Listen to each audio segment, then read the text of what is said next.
Here in Devon, in the tranquil Tamar Valley, is a port that once bustled with industry.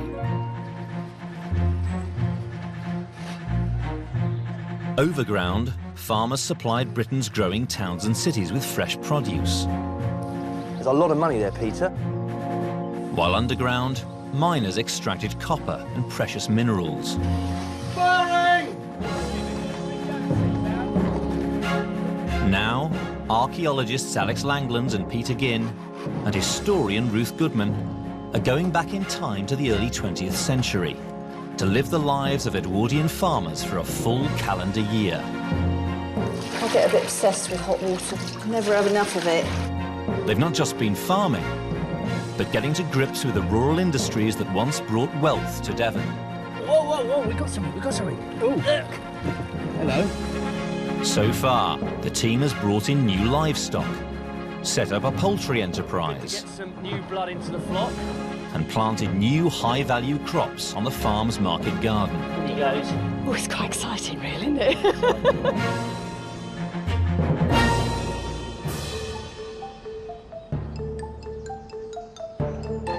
Now it's March, and after one of the harshest winters in a generation, the team will have to cope with the arrival of spring and the new challenges it'll bring. They'll need to cash in on the year's first harvest. Daffodils set for London. Oversee new arrivals. So far tonight we've had 7 lambs, and they're still coming thick and fast. And an American horse breaker arrives in Devon to train the farm's latest recruit.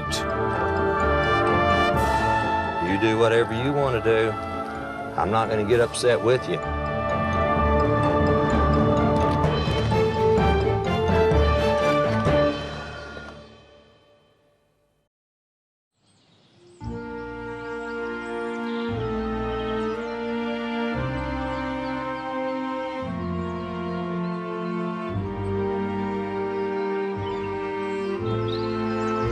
On the Edwardian Farm, the first signs of spring come as a welcome relief for Peter and Alex. Finally, we've got the first shoots of growth. The occasional bird is singing. Yeah. The sun is on our backs and it's feeling warm. All winter we've been staring out on that sort of dull, faded, frost-burnt grass, and now we're starting to see that rich, luscious, verdant green come through, aren't we? This is the re-emergence of the green and pleasant land after a bleak and bitter winter.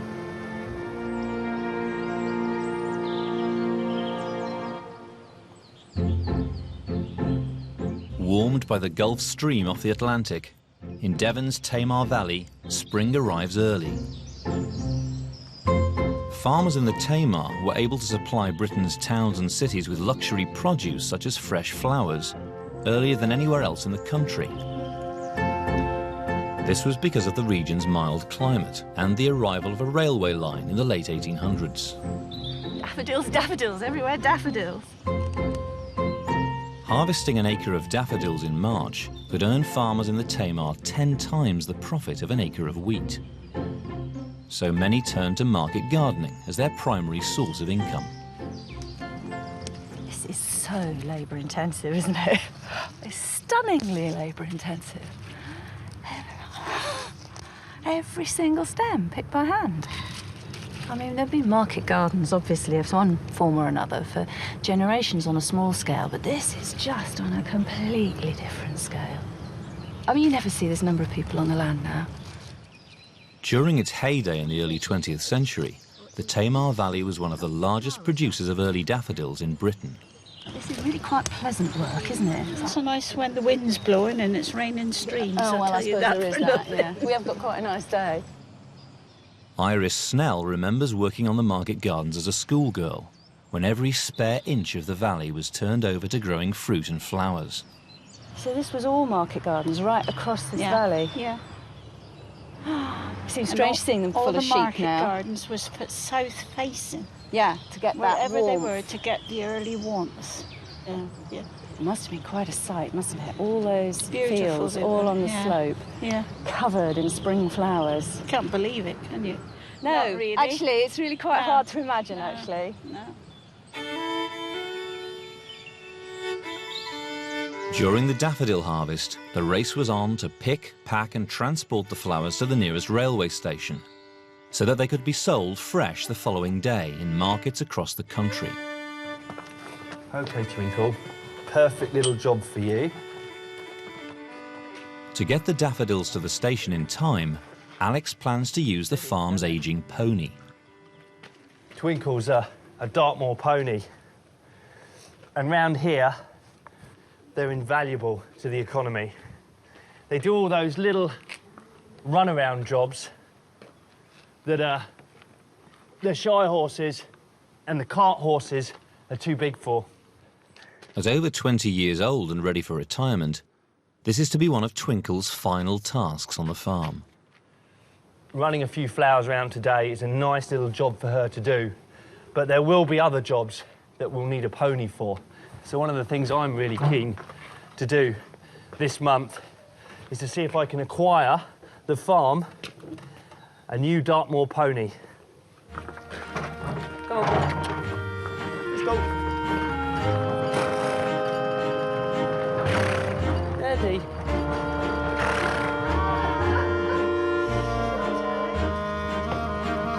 Before the daffodils can be sent to market, they'll need to be carefully packed. So that they reach their destination as quickly as possible, most Edwardian farmers erected their own purpose-built packing sheds. Ruth is learning the tricks of the trade from daffodil grower Marion Griffiths. With the raffia lengths being... So what do I do, Marion? Well, take just a bunch of daffodils from the basket, right, then knock the stems like that. Then take the three tallest ones and lay them down on the bench. Yeah. And the next three tallest. Yeah. Then the next three. And the next three. Keep hold of your three little ones, put your other daffodils down for a minute. That's full. Put them in a line, 1, 2, 3. Let their heads face downwards. Then take the next three That I've put over there. and lie them over the top. We call it racing them up. Then take your next three and do the same again. Racing them up. I like Racing that. them up at the back, we call it. And then the tallest ones on the top. Tallest on the top. And if you So keep it's- holding them like that so that their heads are all facing downwards, they should more or less stay in the same place while you Oh, it looks really pretty, tie them doesn't in it? place. Yeah. And they look lovely in the box and makes the man and the market buy them. Present it perfect. And you And can they'll buy it. And they'll buy it. Yeah.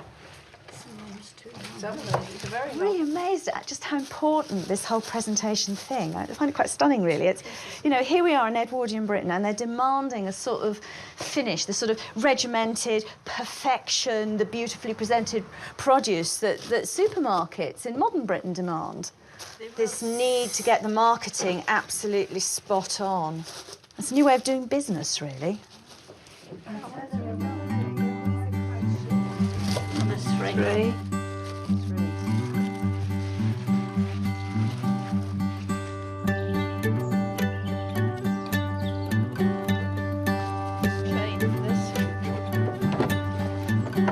Have you seen these yet? They just look so amazing in their boxes. Better just get a move on then, because otherwise you're going to miss that train. I'll see you later, Marion. All the best then. Take care. I'll tell you, I could get used to daffodil picking.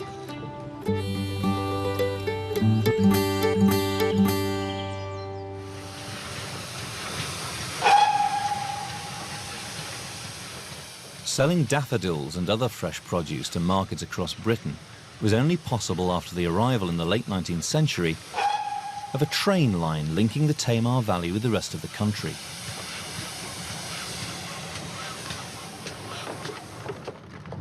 John Snell worked as a station master on the line after the Second World War, when the region's market gardens were still thriving.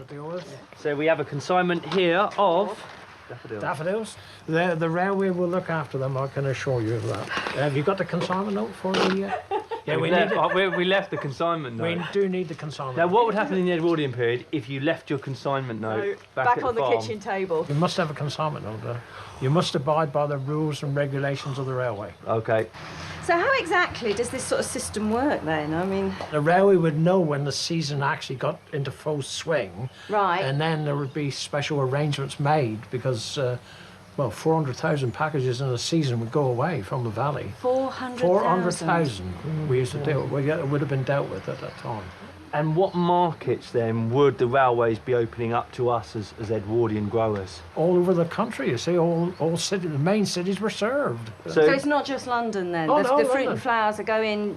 Glasgow, Edinburgh, Newcastle, Manchester, Liverpool. So flowers picked down Newcastle. here in the southwest Oh, could yeah. find themselves on someone's dinner table the next day up in Glasgow. Glasgow, that's right, yeah. That's amazing. The railway developed the fruit and flower industry in the Tamar Valley. There's no doubt about that. It went on to the late 60s before Dr. Beeching came along. Came and stuck a spanner in the works. Yes, he put the spanner in the works. And once the railway stopped handling the traffic, the fruit and flower industry in the Tamar Valley quickly ceased. That's really interesting, Yeah, isn't it? it That the is. road was unable to offer the same They couldn't service. do it. They could not do it. They tried the road, but they just couldn't get it away to the main cities once the railway stopped handling the traffic. And the industry died. Yeah, that's how it was. With entire industries depending on it, the Edwardian railway network had to work to strict timetables. While she waits for the train, Ruth, who once worked for British Rail, drops in on Stuart Kerslake, who operates the period signal box on the South Devon Railway. This is lovely. I'll recognise some of these dials and things. You like the look of it, do you? I do. Good. A railway's just changed Britain in so many ways. I mean, even time itself is a railway sort of invention in some ways, isn't it? Well, that's true. Before the railways crossed the country, of course, everybody's time was different in one part of the country to the next. So what happened was, at 10 o'clock in the morning, the signalman in London would send a bell signal to the next signalman along the track, and he'd pass that signal all the way down. And everybody would set their And clocks everybody would set their clock to the at that ding, particular time. Ding, Yes. ding, all the way down. Yeah. Oh, there's your bell. There's my bell. That means the train is now at Buckfordsley. Everything has to stop for the bells in a signal box. So for the train to proceed, the driver has to have one of these tokens. Now, I can't get that token out without cooperation from the signalman at Buckfordsley. In order to do that, I ask his attention, which he'll reply to. And then I'll ask for line clear for a passenger train, which is 3, pause 1. Now he'll reply to that and he'll hold his plunger in so I can get the token out. And if he didn't do that, I couldn't get the token out, you see? Absolute cast iron guarantee. Guaranteed. That bit of line is empty. There is nothing to crash into. That's right. Yeah. That's the safety scheme. So that's what I give the driver. And he's not allowed to go anywhere unless he's physically holding that. That's right. There we go. There we go. Pull off number 1 first of all, look. That's right. And now we can pull off the rest of the levers to let the train right through. That's your train on the way now. Ooh, I better get going then. Thank you. Bye.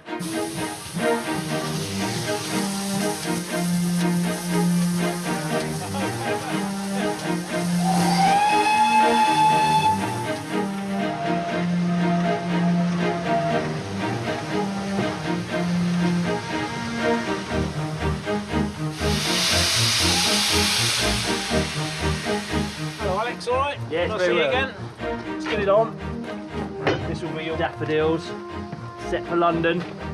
Excellent. With a massive building programme of new rail lines in Edwardian Britain, the mobility of the nation was greater than ever before. Couldn't see you in all that. Hello. Ruth's daughter Eve has arrived in Devon for Easter. What was the journey like? Have a lot, mate. That is indeed. Good. Let's get it right then. Steam.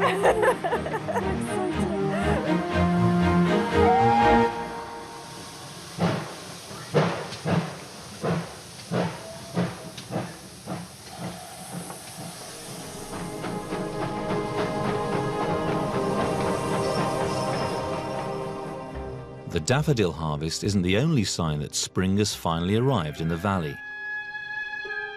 March also heralds the start of the lambing season. With many Edwardian farmers in Devon still relying heavily on the sale of wool, this was one of the busiest and most critical months of the year. To see how farmers deal with their flocks at lambing time, Peter's travelled to Dartmoor, once the heart of Devon's woolen industry. Think of farming on Dartmoor, you think of sheep. And I'm off to see Matthew Cole. He's got a farm in this brutal landscape, and he's currently got all his sheep in, and he's lambing them. It is supposed to be one of the most tiring events in the farming calendar, accompanied with many a sleepless night. So, I mean, you've got an awful lot of sheep. Yes. Matthew is currently in the process of lambing his native flock of over 1,500 white-faced Dartmoor ewes. Lamb for about 6 weeks, 2 months, and come in, you are absolutely shattered. And it's not really until everything quietens down, probably middle of May, that you'll get the chance to go around and see all these ewes and lambs that you've sort of brought into the world, and that's always lovely to see. You don't see the wood for the trees. Although as a breed, the white-faced Dartmoor rarely needs human intervention to give birth, with such a large flock, Matthew has to be on hand at all times to make sure that the newborn lambs are paired with the correct mothers. As soon as you see one lamb in, deal with it, get it out. I don't want to roll them over, because that could make the lambs come out malpresented. You could get them backwards, or you could get them with legs back, things like that. So you've got to be calm around them all the time. There's already one on the way. I can hear the unit in the next door pen. So it could be a busy night then? I think so. Gradually she'll open up. The lamb's right there. You can see his feet's just there. Yeah. He's quite a big chap. He's okay. A little bit of a tug and she should pop right out. There we Good go. chap. There we go. I'll just get him stuck there first breath.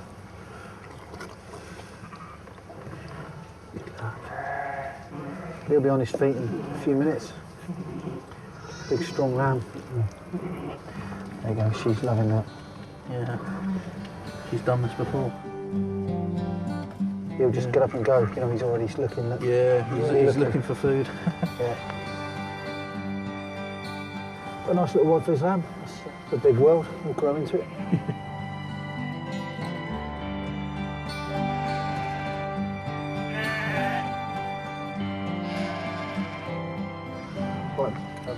Come on, girl, let's get you up. As soon as they're born, the lambs and their mothers are separated from the rest of the flock so they can bond. Come on, girl. There we go. I suppose ultimately you're breeding them for the meat and also to breed from them. Yeah, we make our money by selling lambs either for the table or for other breeders to buy our stock and take our blood through. Are you also keeping your eye open for any potential rams? Yeah, I am with, and I'll probably keep about 15, and I'll end up with 3. That's what I normally do. So you sort of whittle them down, the fastest growing, the best characteristics, and you end up with, hopefully the very best and a saleable product. People will buy my blood then to go into their flocks. Right, so you said you heard another one. Yeah, no rest for the wicked. Let's keep going.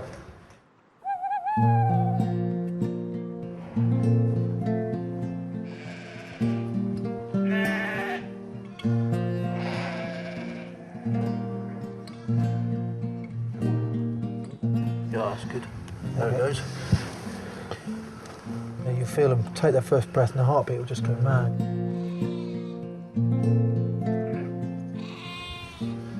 I think so far tonight we must have had 7 lambs, and they're still coming thick and fast. We're just having mothers pushing out lambs willy-nilly. It's a crazy amount of work.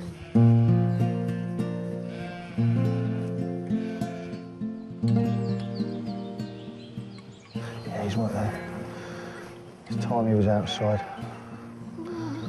Gently pull, gently, gently, gently. There he is. Clean his nose off. That's our 4th set of twins tonight. So a good night's work, I think. Little boy and little girl.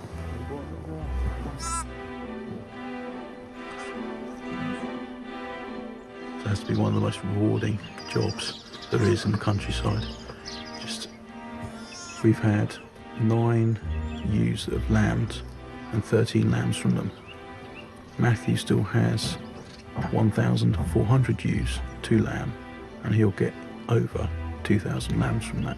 It's been an eye-opening experience, one I shall never forget.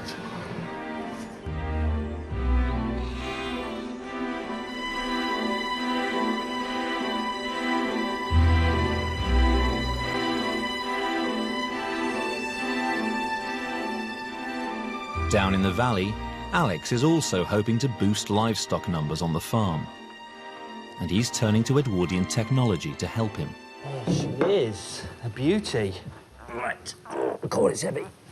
The latest in Edwardian incubating technology. And this little book here, The Practical Poultry Breeder and Feeder, or this title I prefer, How to Make Poultry Pay, is fastly becoming my Bible for the year. It was written by a chap called Mr. William Cook. There he is, the good man himself, and he really was the sort of doyen of the poultry world in the Edwardian period. And actually, the crafty old boy has even been advertising his own products here, very, very similar to the one I've got here. So the idea is that you've got like a little paraffin lamp that then heats a water chamber above the brood box, and then the brood box itself, this bit at the bottom here where you can see all these lovely little chicks' heads poking out, that's this bit down here. So I've just got to work out how to put this thing together. Let's see, I've got the lamp bit, and that should just wind through. In an age before battery farming, Edwardian poultry breeders increasingly used artificial means of incubating eggs, rather than relying on their hens to do the job for them. Right, OK.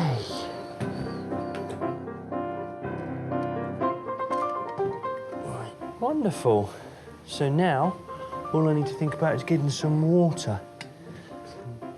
This is not going to be easy. I think I'm going to need to find myself an Edwardian funnel.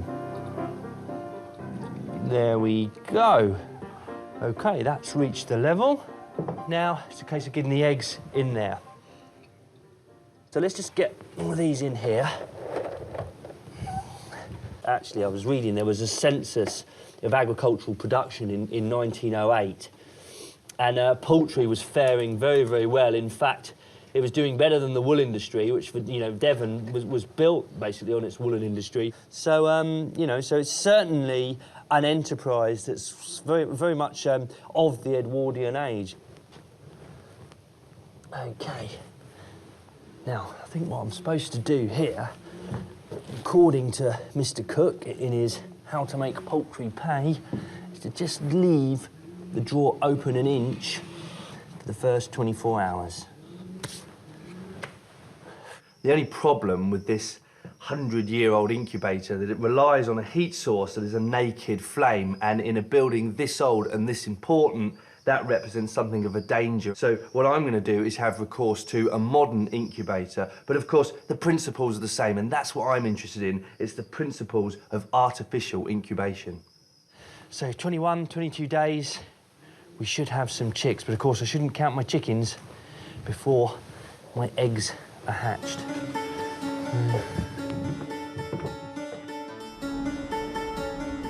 On Dartmoor, it's time to release the latest batch of newborn lambs.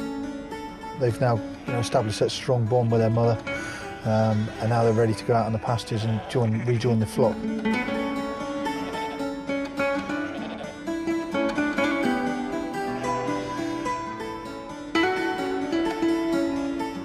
You know, that's the next generation coming through.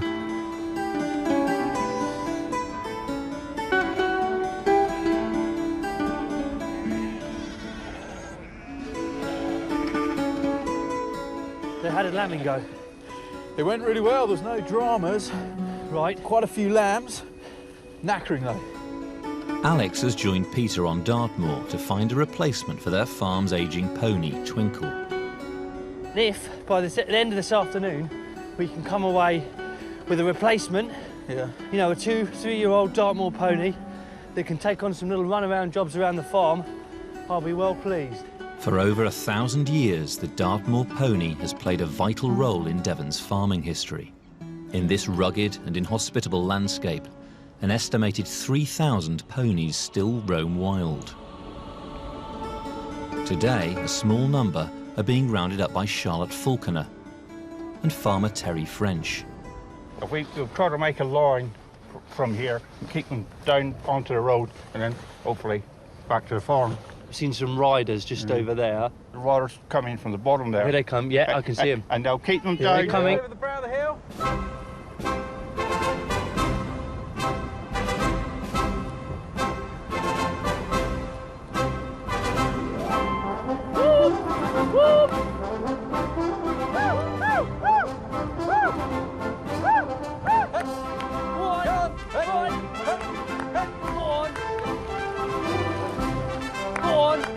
Fantastic, Peter. Whoop. Hey. Traditionally, Dartmoor farmers owned the ponies that grazed their land.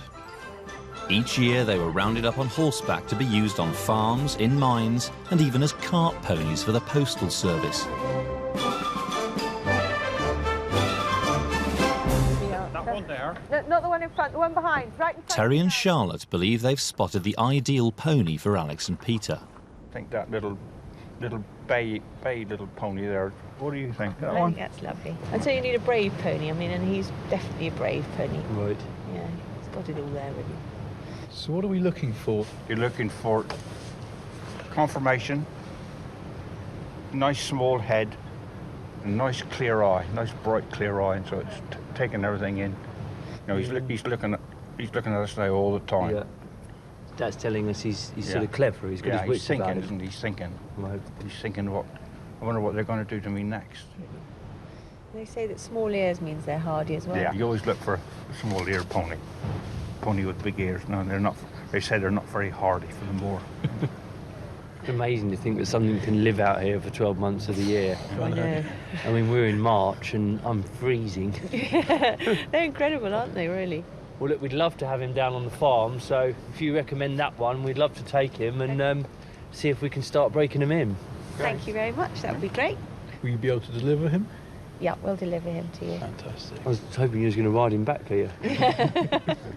Oh, go on.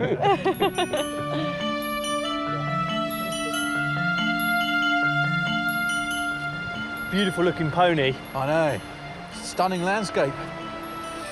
Yeah, we just got to think about the name now. You were calling him Lad. I quite like that. Yeah, it's nice. Yeah, lad. It's nice and simple.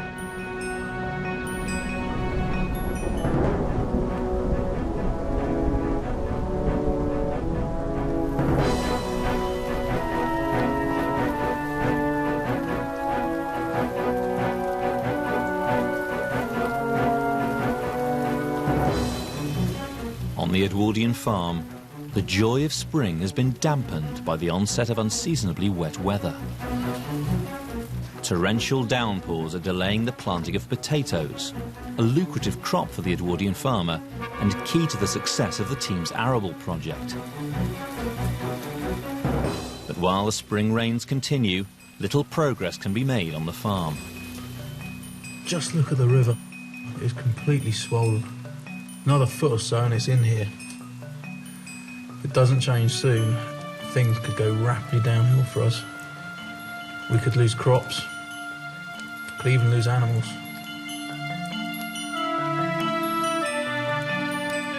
I'm more concerned about losing my mind.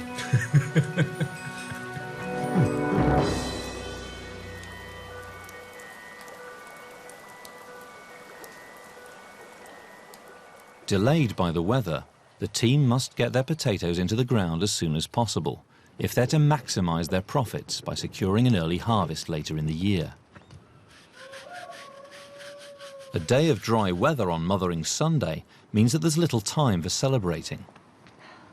I can't say that this is how I like to spend my Sunday. I like to spend my Sunday with my feet up in between church. It needs must.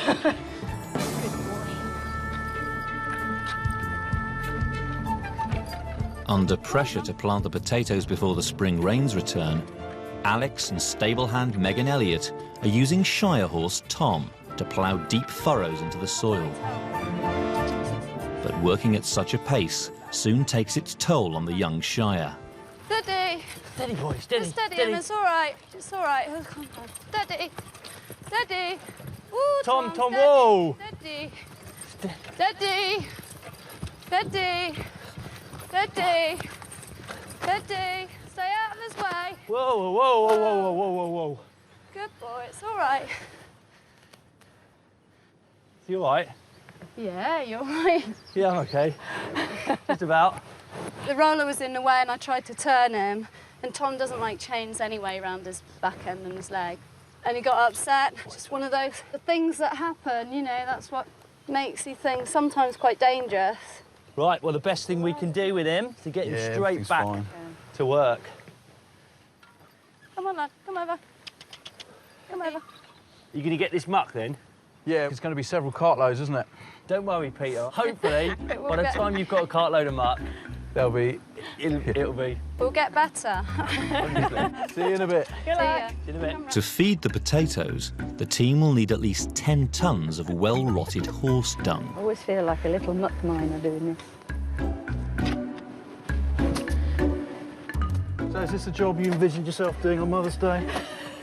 I don't really care because I'm outdoors and it's not raining. Where's your daughter? That is a good question. I don't know. In the cottage, Ruth's daughter Eve is busy cooking a simnel cake, a traditional gift for Mothering Sunday. All your currants and raisins and candied peel, and Mum's always been very partial to candied peel. Celebrated on the 4th Sunday of Lent, Mothering Sunday was an important occasion in the Edwardian calendar. For daughters especially, many of whom worked away in service, it was the only time in the year when they returned home. So I'm going to do it the way Mum's always done it. She does a layer of cake mixture, and then a layer of marzipan, and then another layer of cake mixture, and then bake it, and then right at the end, when it's come out of the oven, spread some apricot jam on, because it's mine and Mum's favourite, and then do another layer of marzipan over the top.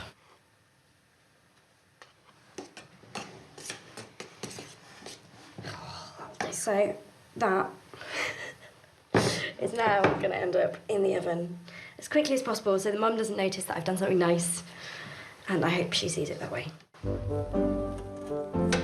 Ready? Yeah, you're looking perfect. In the arable field, Alex's ploughing has not been going to plan. Whew. That's terrible.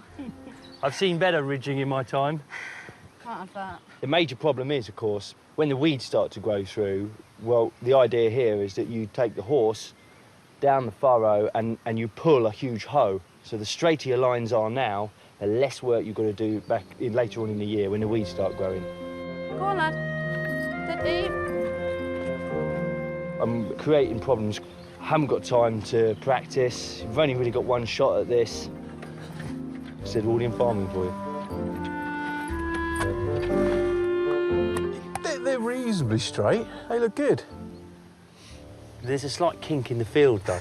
That's what it is. What do you mean a kink in the field? Well, I think there's a hedge bank or something that's been grubbed out or a ditch, and when it goes through it, it sort of goes like that, and that's why there's a kink, honestly. I'll remember that one. That's the best excuse I've heard. Right. I'd wonder if you want to go ahead and start getting the potatoes. Yeah, sure. Do you want the tatties in the dung, yeah? Tatties in the dung, yeah. I can do tatties in the dung. That sounds like an Irish pub. To feed and nourish the potatoes, the team are using horse dung. But here in the Tamar Valley, Edwardians often used an altogether different type of fertiliser. Traditionally, the market gardens and the farms around here would have used dock dung, and this is dung that's brought up from the dockside down in Plymouth. And that kind of stuff can be made up of just about anything, you know, any waste from the cities. You can imagine you've got a lot of human waste going into this dung, but you've also got a lot of horses there working in the cities, so all of their dung as well. And of course, all of the food waste, midden basically, all the waste from the cities would be piled onto barges, brought up the River Tamar, offloaded at the quayside, and brought right up onto the fields. But unfortunately, we don't have barge loads of human excrement to lay our hands on, so we've had to make do with a good old-fashioned farmyard manure. Tatties have been chitted, which just means left out with a tiny bit of light so that they sprout slightly. And they've already started their life, so, you know, that just gives us a bit of a head start, really, a couple of weeks advance.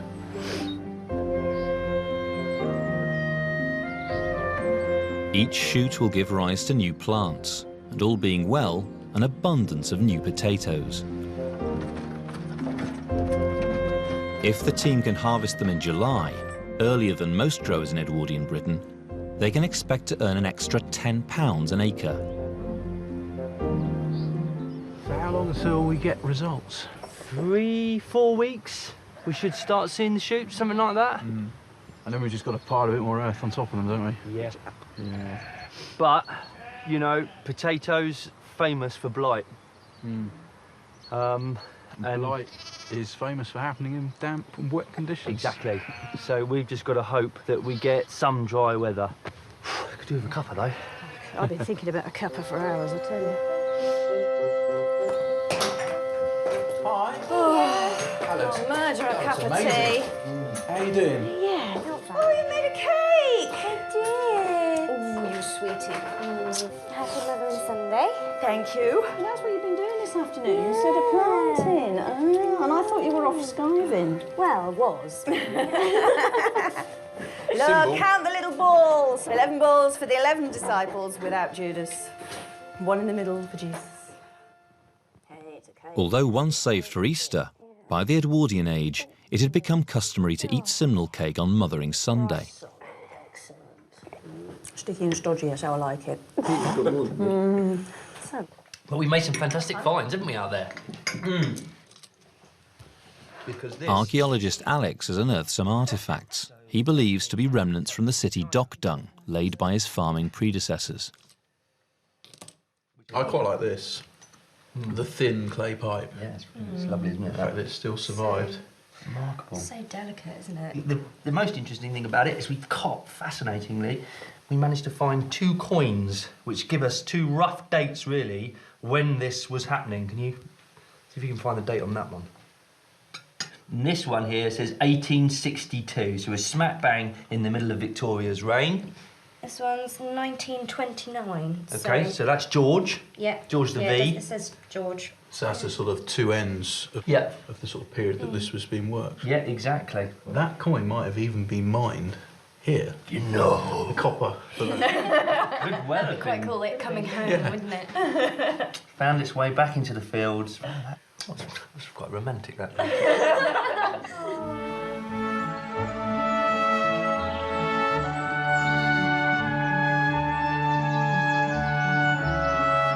It's mid-March.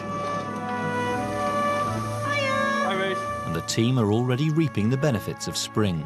Wow, you've got loads there. Yeah, eggs we can do, especially at this time of year. Their flock of sheep has its first new member. There she is. Poet and me would probably name a daffodil, a strawberry, market gardening. Yeah. But the practical in me would probably name her A. A. Lamb A. Lamb A. Maybe Agnes. The team have also taken delivery of their new Dartmoor pony, who they've decided to call Lad. Oh, isn't he cute? He's really pretty. Welcome to your new home.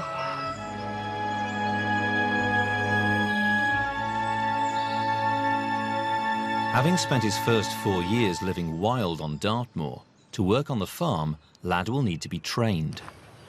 Hey, laddie boy. Come here, lad. Come on. Horse whispering, see? I think it takes years of practice, Peter. an experience to take a wild animal off the moor and turn it into a working beast.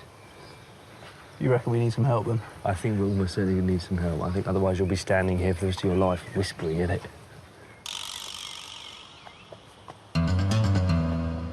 Alex has called in Mike Branch, a horse trainer from Tennessee. Mike is following in the footsteps of American farmer John Solomon Rarey. In the 19th century, he found fame and fortune in Britain with his revolutionary method of taming wild horses.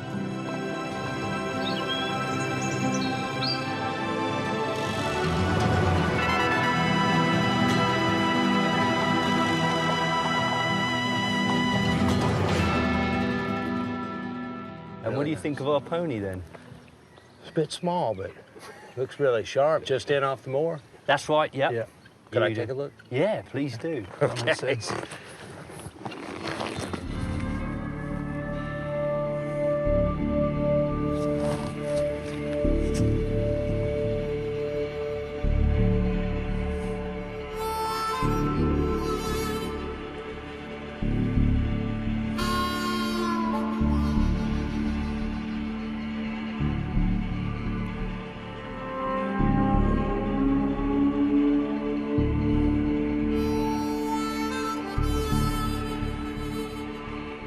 With horsepower still the major driving force in Edwardian Britain, horse trainers were in hot demand. Although most still used harsh physical methods of breaking the horse's will, John Solomon Rarey and his followers turned to a more humane technique of using psychology and body language to tame horses. I'm kind of feeling his emotion and his body language, and if I would feel that he was going to leave me, say, in 2 or 3 seconds from now, I would try to leave him 1 second from now. Right. So that I'm the first one to leave.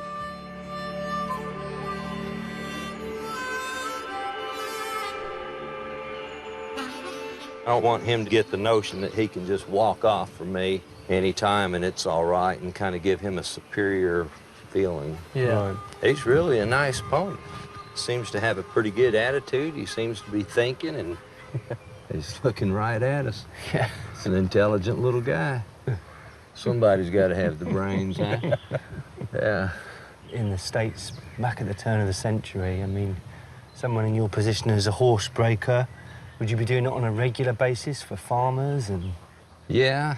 But of course, most people over there still at the turn of the century are breaking them out by blindfolding the horse and getting on their back and pulling the blindfold off and bucking it out. And when you finally get the horse rode out and everybody's still alive, then you got a broke horse.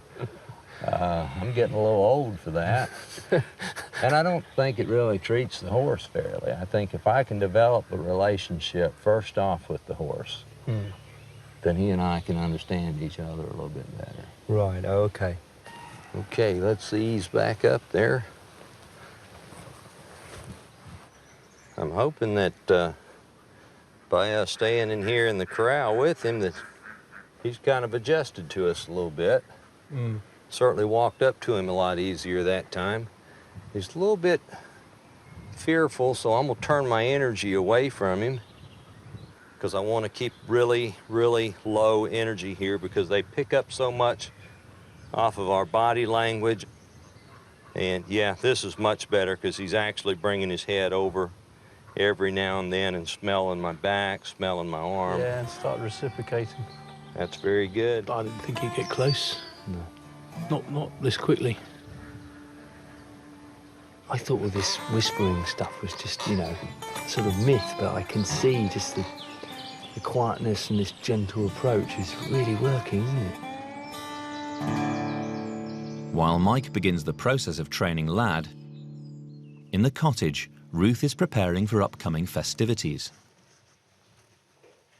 It's coming up to Easter, and our church has a tradition, as so many did, of giving out painted eggs at the Easter service. So seeing as Alex has got something of a glut on the go, I'm going to go to making some coloured eggs. To dye the eggs, Ruth has raided her larder. Everybody knows beetroot turn the water red and stain everything like crazy. Easiest thing in the world, yellow dye for eggs. Onion skins. So I'll just pour a bit of water over it and let the whole thing boil, and the colour will come out into the water. And then whilst this is on the range, I can blow some eggs. So that can go on here. So the theory is you make a hole in the top and the bottom of the egg, and then you blow the contents out. I am so rubbish at this. The hard bit is making the holes without cracking the whole flipping egg, because you actually have to put quite a bit of pressure on to get a decent hole. That wasn't too bad. That went in reasonably easy. And then other side as well. Oof, okay.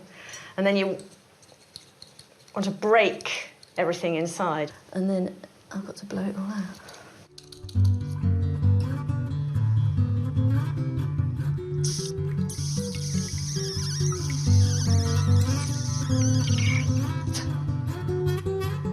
Good job the boys can't see me doing this.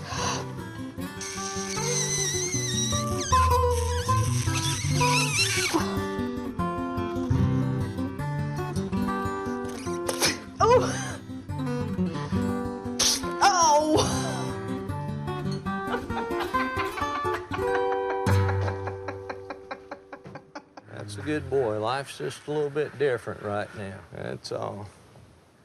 Just an hour into Lad's first training session, and Mike is already attaching a halter. Go over his muzzle. Right there, but now he's bucking a bit.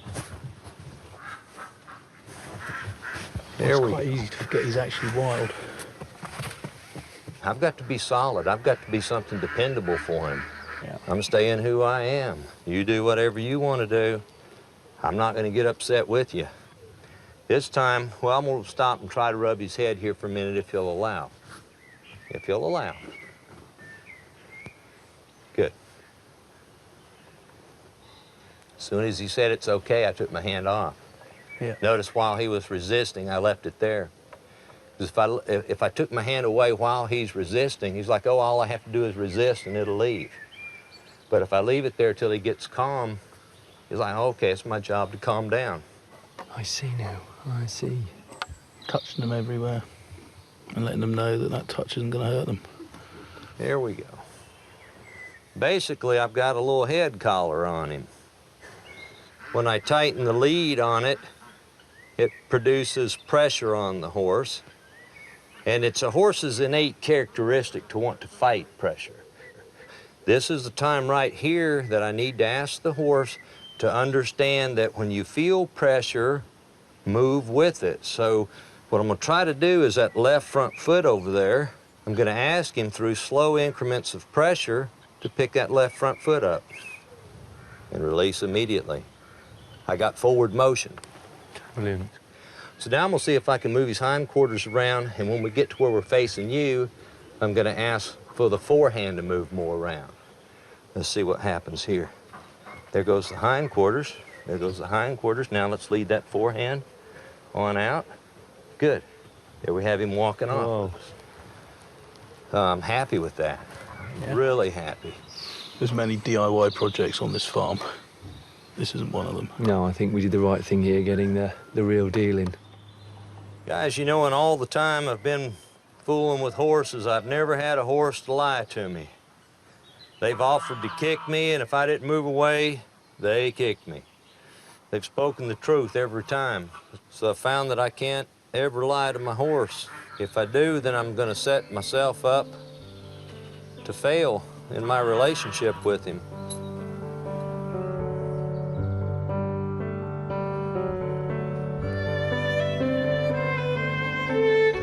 So that's my beetroot water. Oops, beetroot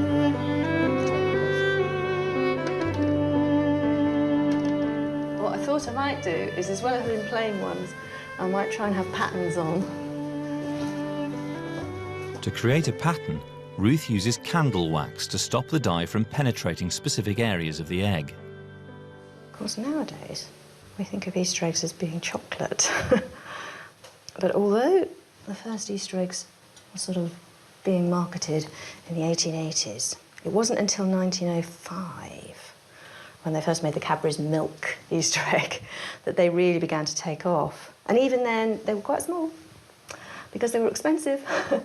And they're really only for the wealthier members of the community. Everybody else had painted, decorated eggs. So, 2 minutes, how you come in? Oh, yes! You're gonna get stripy ones.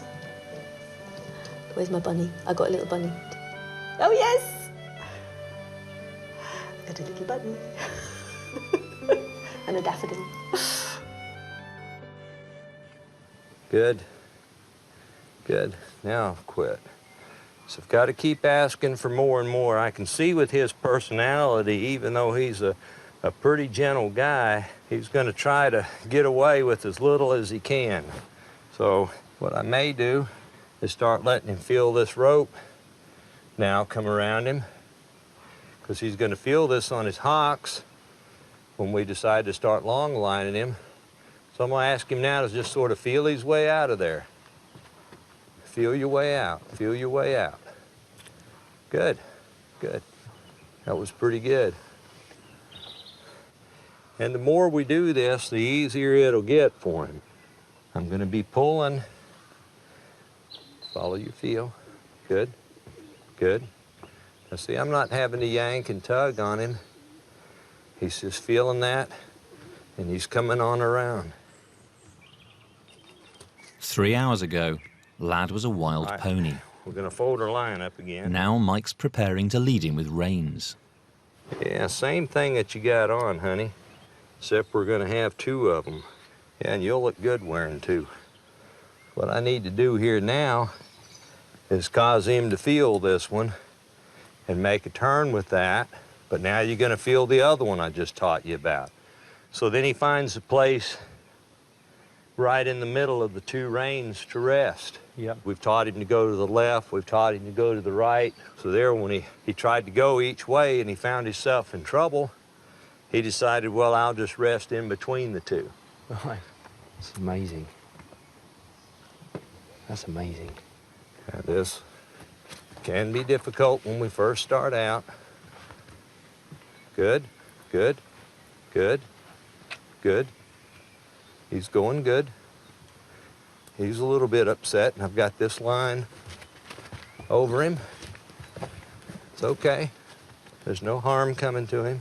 So now, what I've got to do is ask him to make a turn like what we've already taught him. So there. Now we got him going that way.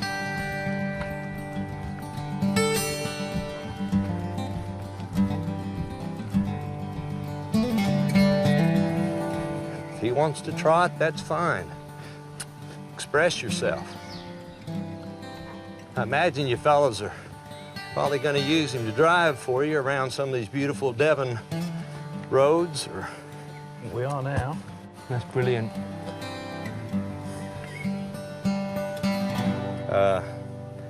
We'll see what he does with the little initial weight here.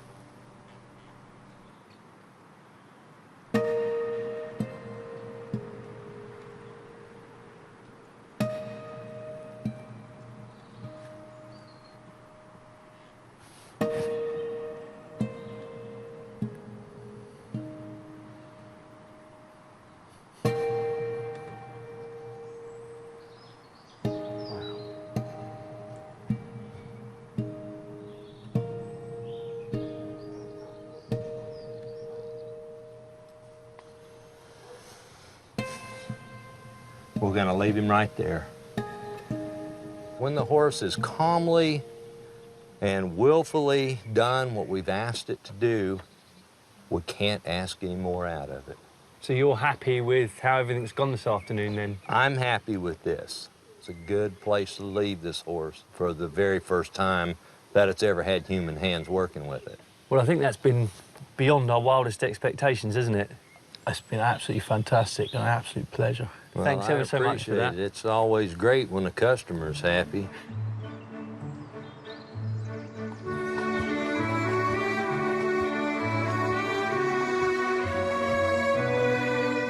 March is coming to an end, and it's been a successful month on the Edwardian Farm.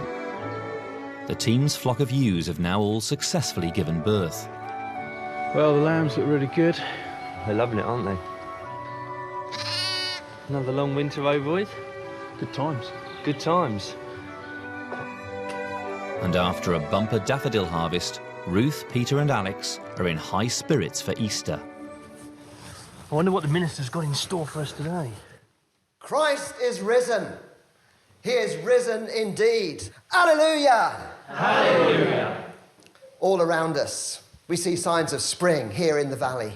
We see new buds forming on the branches of the trees. We see wild flowers, snowdrops, daffodils all around us. And the spring lambs. New life everywhere. Hallelujah! Hallelujah! Amen. Amen. Happy Easter. You've got the bunny. Happy Easter. Happy Easter. Happy Easter. Would you like one as well? Yes, please, I will. I don't have one. Thank you. Happy Easter. After church, Alex has a surprise for Peter and Ruth. What is this big surprise? Patience, Ruth, patience.